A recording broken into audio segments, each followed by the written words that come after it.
بسم اللہ الرحمن الرحیم۔ السلام علیکم ورحمۃ اللہ وبرکاتہ۔ حکیم حافظ ذوالفقار احمد چوہان آپ سے مخاطب ہے۔ آج ہم قبض کی تیسری صورتحال کے بارے میں گفتگو کریں گے۔ ہم اس کا غذائی علاج بھی آپ کے سامنے پیش کریں گے اور علاج بالدوا بھی آپ کے سامنے پیش کریں گے۔ تیسری صورتحال جو ہم نے آپ سے پہلے ذکر کی تھی کہ اس میں پخانہ اس طرح کا آتا ہے کہ پخانہ تو روز آ جاتا ہے لیکن وہ آتا بہت سخت ہے اور مینگنوں کی طرح، جیسے کسی جانور نے، بکری وغیرہ نے مینگنے کی ہوتی ہیں، اس طرح تھوڑا تھوڑا خارج ہوتا ہے اور پخانہ روزانہ آ جاتا ہے، لیکن ایسی صورتحال ہوتی ہے کہ تسلی نہیں ہوتی، حاجت باقی رہتی ہے، پخانہ کرنے کی حاجت باقی رہتی ہے لیکن پخانہ خارج نہیں ہوتا۔ ایسی صورتحال میں ہمیں غذا کیا لینی چاہیے اور دوا کے طور پر کیا استعمال کرنا چاہیے، یہ آج ہم آپ سے ذکر کریں گے۔ تو سب سے پہلے غذا کا استعمال ہم آپ کو بتائیں تو اس صورتحال میں خربوزہ بہت اچھی غذا ہے۔ خربوزہ پھلوں کے طور پر آپ استعمال کریں۔ اس کے علاوہ خوبانی، آم اور یہ امرود یہ استعمال کر سکتے ہیں۔ اس کے علاوہ بدانہ انار ہے، یہ پھلوں میں آپ استعمال کر سکتے ہیں۔ اور اگر آپ روٹی کھانا چاہیں تو اس کے لیے گوشت اور سبزی دونوں ملا کر آپ پکائیں۔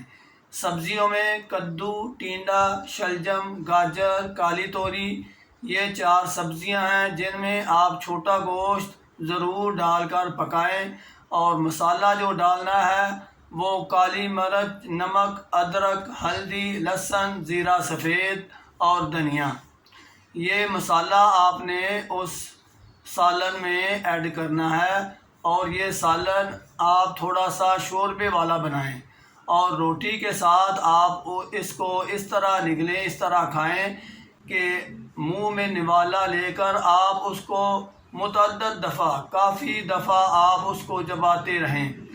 جب وہ بالکل پیسٹ کی طرح ہو جائے تو آپ اس کو نگل لیں۔ مریض اگر یہ صورتحال ہو تو ایسی غذا اسی طریقے سے کھائے گا تو دوا کے بغیر بھی وہ کافی طور پر ٹھیک ہو جائے گا۔ اب ہم ذکر کریں گے کہ اس صورتحال میں ہم دوا کیا استعمال کریں۔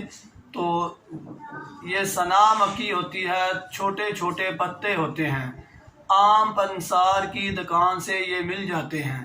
آپ نے وہ سنا مکی لے آنی ہے، اس کو باریک پاؤڈر کی طرح پیس لینا ہے۔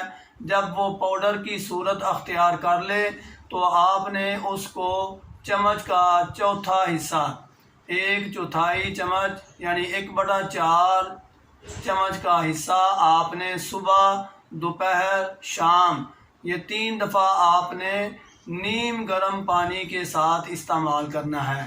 نیم گرم پانی کے ساتھ آپ صبح بھی دوائی کھائیں، دوپہر کو بھی اور شام کو بھی۔ اور میں نے اس سے پہلے بھی ذکر کیا تھا کہ پانی نیم گرم پینا چاہیے ایسی صورتحال میں۔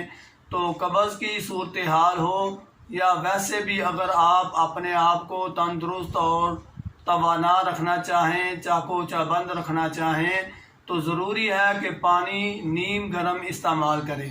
تو اس دوا کے ساتھ بھی آپ پانی نیم گرم استعمال کریں گے، میرے اللہ کے فضل سے یہ قبض کا مسئلہ جو ہے وہ بالکل ختم ہو جائے گا۔ اس کے علاوہ بھی انتڑیوں اور معدے کی اتنی اچھی اصلاح ہو جائے گی کہ بھوک لگنا شروع ہو جائے گی اور جسم کی جو نشو و نما ڈسٹرب ہوئی ہے وہ دوبارہ ہونا شروع ہو جائے گی۔ ایسی ادویات جو آپ کے سامنے پیش کی جاتی ہیں بالکل سادہ اور عام جو اویلیبل ہوتی ہیں وہ آپ کے سامنے ذکر کی جاتی ہیں تاکہ ہمارے جو ویورز ہیں ان کو بالکل پریشانی نہ ہو کسی صورتحال میں اور وہ اپنا علاج گھر بیٹھے بالکل کسی کے ساتھ مشورہ کیے بغیر بھی کر سکتے ہیں۔ ایسی صورتحال میں آپ میری یہ ویڈیو ضرور اپنے گوش گزار کر لیں اور یہ جو میں سادہ ترین علاج بتا رہا ہوں اس کے مطابق آپ علاج کریں۔ اگر آپ کو مسئلہ ہے یا آپ کے کسی جاننے والے کو مسئلہ ہے تو وہ یہی ادویات استعمال کرے۔ انشاءاللہ میرا اللہ سب کو اپنی حفاظت میں رکھے، وہ شفاء کاملہ عطا فرمائے گا۔ اللہ رب العزت سے دعا ہے کہ وہ ہمارا اور آپ کا حامی و ناصر ہو۔ وما علینا الا البلاغ۔ السلام علیکم ورحمۃ اللہ وبرکاتہ۔